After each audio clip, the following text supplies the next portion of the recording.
დავიწყებ ხვალინდელი დღით და იმ უაზრო რაღაც პროვოკაციით, რასაც გვიწყობს ქალაქის ეგრეთ წოდებული მერი, რომელმაც დაგეგმა ხვალ 7 საათზე ვითომს და ნადვისხის ანთება ბავშვებთან ერთად.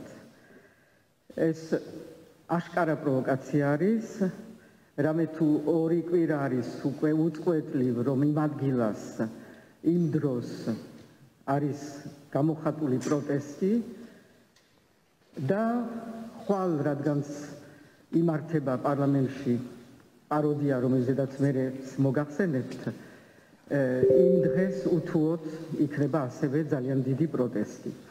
იმ ადგილას მოწყობა ამ ღონისძიების სწორედ ხვალ, სწორედ 7 საათზე, სწორედ პარლამენტის წინ, ყველას ძალიან კარგად გვესმის ეს რას ნიშნავს, რატომ არის გაკეთებული და რას ემსახურება. იმ ადგილას, სხვათა შორის, სადაც თვით ექიმები ამბობენ, რომ უკვე რუსთაველზე შენობების ფასადები უკვე გაზით არის განღეთილი, ხეებიც და ალბათ სასურველი არ არის იქ ბავშვების მოყვანა.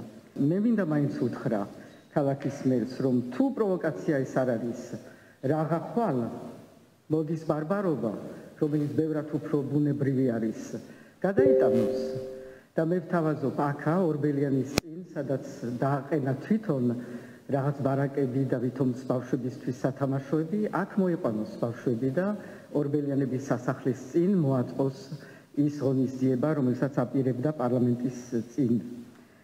მაგრამ რაც არ უნდა მოხდეს, თუ რამე მოხდა, პასუხისგებლობა ცხადია მთლიანად და მხოლოდ მასზე, პირადად მასზე იქნება.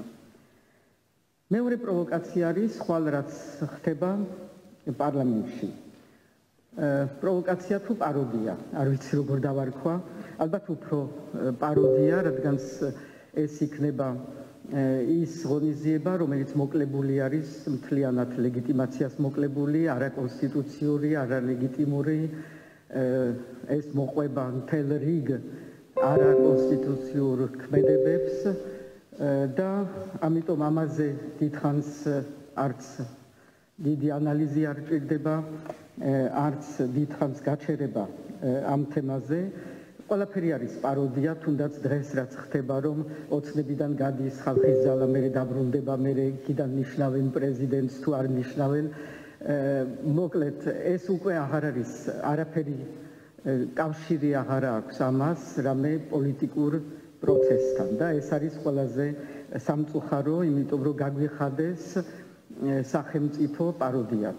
ეს არის შეურაცხყოფა ყველაფრის, ჩვენი წარსულის, ტრადიციების, კულტურის, რომ ასე მოეპყრო დამოუკიდებელ ქვეყნის ინსტიტუტებს, თუნდაც პარლამენტს პირველ რიგში და ყველა სხვა ინსტიტუტებს. და ეს არის ალბათ მიუღებელი. მაგრამ ჩვენ ამაზე არ შევჩერდეთ და ეს არის დღევანდელი ჩემი მოწოდება, რომ ამ ყველაფერს არ აქვს მნიშვნელობა, პაროდია იმათ დარჩებათ და თავარი ხდება სხვაგან. თავარი ხდება დღეს ჩვენ ქუჩებში, ჩვენ ქალაქებში. თავარი ხდება ის, რომ ყოველ დღე გამოდის კიდევ უფრო მეტი და მეტი ადამიანი, მეტი და მეტი პიროვნება, რომელიც თავის საკუთარ პროტესტს ახორციელებს ამ გამოსვლებით, ან პეტიციებით, ან სიტყვით, ან მარშით. ეს უკვე ამან მოიცვა მთელი ქვეყანა, ვნახეთ, რომ პრაქტიკულად ყველა ქალაქში, პატარა თუ დიდი, იყო ერთგვარი პროტესტი სხვადასხვა ფორმით. ყველა თაობა და ვხედავთ, რომ ჩვენი უმცროსი მეგობრები არიან ზოგჯერ სათავეში ამ პროტესტის და გვაჩვენებენ გზას. ყველა პროფესია და დღეს იყო ძალიან საინტერესო მაგალითი ამისი, თუ როგორ გამოდიან მართლა წარმომადგენლები სხვადასხვა ამ ქვეყნის საზოგადოებრივი სხვადასხვა სეგმენტების და როგორ ყველა თავისი კუთხით და თავისი ხმით ახორციელებს ამ პროტესტს და ახმოვანებს ამ პროტესტს. ეს ამ პროტესტმა მოიცვა ასევე ჩვენი დიასპორა, ძალიან ბევრ ქალაქებში, უცხოეთში ასევე იყო გამოსვლები. მოიცვა საჯარო სექტორი, რაც ძალიან უჩვეულო არის ჩვენი ქვეყნისთვის, აქამდე ძალიანერიდებოდა საჯარო სექტორს, ამან გამოიწვია უმკაცრესი კანონის ცვლილება დღეს, საჩქაროდ აჩქარებული პროცესით მიიღეს ახალი კანონი, რომელიც პრაქტიკულად არის საჯარო სექტორზე პოლიტიკური რეპრესიის ინსტრუმენტი. ვერ დააშინებთ, ვერ დააპატიმრებთ ყველას, არც მუქარა, არც ინტიმიდაცია, არც ყველა ეს ზომები, ხერხები, რომელიც არის გამოცდილი სხვადასხვა ტოტალიტარული რეჟიმების მიერ, ვერ გაჭრის ამ საზოგადოებაზე ერთი მარტივი მიზეზის გამო. საქართველო დგას და იდგება. შეიკრა სამოქალაქო საზოგადოება, სამოქალაქო საზოგადოებამ ხმა ამოიღო, არსებობდა ალბათ სხვადასხვა ფორმით, მაგრამ დღეს შეიკრა, შედგა. ასევე ევროპული საქართველოს იდეამ გაერთიანა ერი და შედგა ეროვნული თანხმობა. ის, რასაც ვხედავთ ქუჩებში, ის სოლიდარობა, ის სიყვარული, ის სითბო, ის მოთმინება, ის მშვიდობიანი გამოხატულება ამ ერთიანი ეროვნული განცდის არის ის, რაც საქართველოს ჭირდებოდა. და ეს არის ის იდეა, რომელიც რეალობად იქცევა.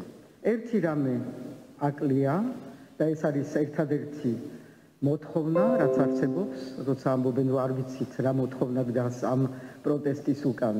ეს უზარმაზარი პროტესტი არის მხოლოდ ერთ რამისთვის, იმისთვის, რომ დაინიშნოს ახალი არჩევნები. და რატომ? იმიტომ, რომ სხვა მშვიდობიანი გზა არ არსებობს.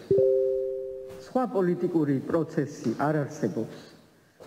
თუ ვინმეს ამ ქვეყანაში მშვიდობა უნდა, თუ ვინმეს ამ ქვეყანაში უნდა რამე ფორმით, რომ გამოვიდეთ ამ კრიზისიდან გამარჯვებულები, არსებობს ერთადერთი გზა, ეს არის არჩევნების გზა. სამართლიანობის და სამართალი არჩევნების გარეშე არ არსებობს არც მშვიდობა და არც შემდეგ რამე პოლიტიკური პროცესები. მე ვარ ამისთვის აქა, სხვათა შორის არსად არ მივდივარ, არავის არ დავტოვებ, სულ ამას მეკითხებიან, აქა ვარ და აქ ვიქნები. და აქ ვარ და აქ ვიქნები, იმიტომ რომ ამ ქვეყანას ამ მომენტში აუცილებლად ჭირდება ლეგიტიმური ინსტიტუტი, ლეგიტიმური ხელისუფლების ნაწილი, რომელიც არის რეალურად არჩეული და რომელიც ასახავს ამ ქვეყნის და ამ საზოგადოების ხმას. მე აქ ვარ და აქ ვიქნები იმისთვის, რომ დავუბრუნოთ ამ ქვეყანას მშვიდობა, სამართლიანობა და მომავალი. ეს არის ერთადერთი გზა და ამაში ვართ ყველანი ერთად, ვინც გარეთ დგას ქუჩაში და ვინც აქა თქვენზე ფიქრობს და თქვენთვის ამზადებს მომავალს.